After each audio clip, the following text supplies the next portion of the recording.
Well, how do you do, Buckaroos? How the heck are you? So it's finally weekend here.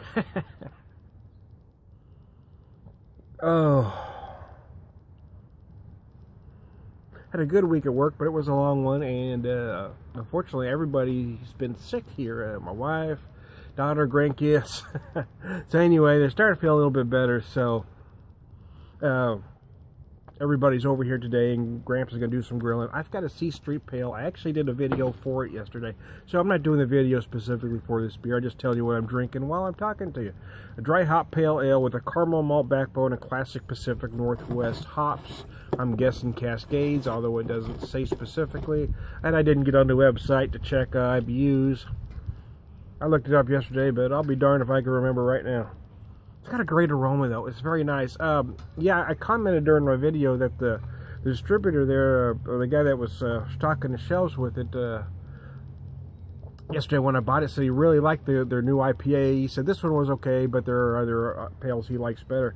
And I got to tell you, I really like this one a lot. Obviously more than he did. I think the aromas are great. Maybe it's because I love those Pacific Northwest hops. They're not necessarily what's trendy these days, and I think that might be an issue, especially with younger craft beer guys, is they're looking for those trendy hops. For me, I like a classic like this, and this does feel like a classic craft pale ale. Although a little lighter in the malt, I guess, than, you know, early craft beer days, but still, it's got a beautiful golden color. It's very enticing. The aromas are just bright and fresh. It's a little bit of citrus. It's a little peppery. It's just nice all around.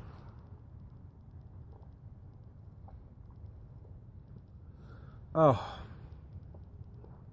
it's just so tasty on the palate again. There's some nice malt in the middle. I'm not getting as much caramel as they might suggest. It's more of, it's not really a sweetness. It's more kind of the, you know, the thought of caramel, I guess, is what I'm getting. I'm getting a whole lot of citrus going on. And then again, slightly peppery in the finish. So anyways, yeah, everybody's over today. I just got back from the store a little bit ago. I ran out to see what was on sale, and that's how I decided what I'm going to cook. My daughter wanted Gramps to grill, so daughter and grandkids always like Gramps to grill. So right now I've just started a fire. I'm gonna kind of clean her out real good. Didn't have much marked down today, so, but what they did have was some ground turkey.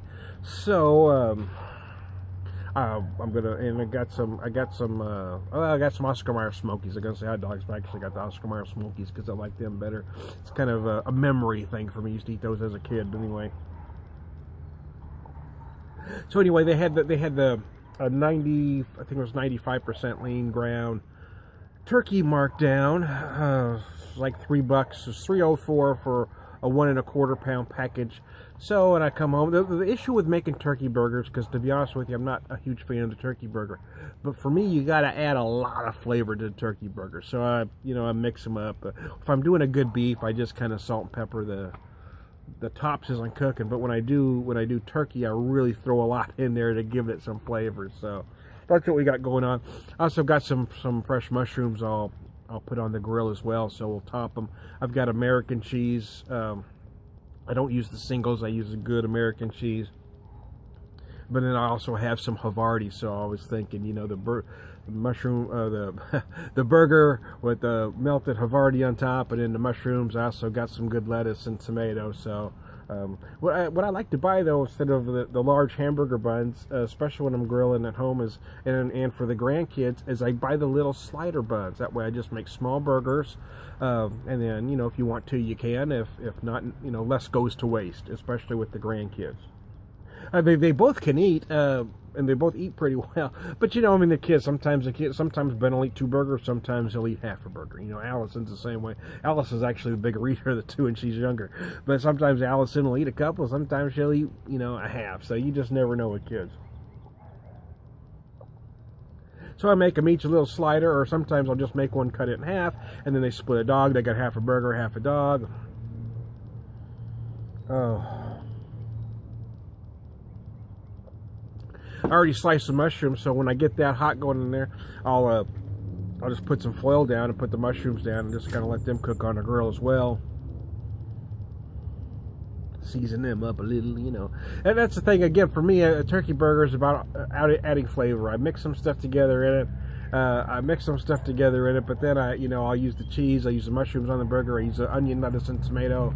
I got a good sweet onion, I got some good tomatoes and some nice lettuce. So, you've gotta give flavor to a turkey burger, in my opinion.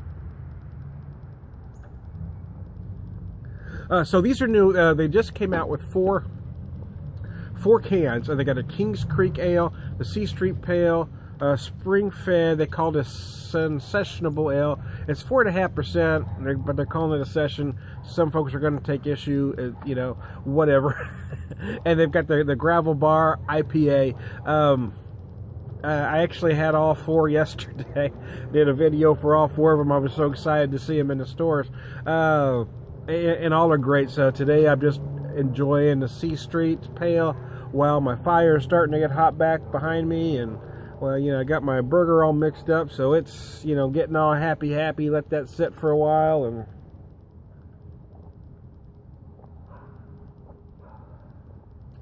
that's the first beer of the day. Hanging out in the backyard with the beer whisperer. There you go.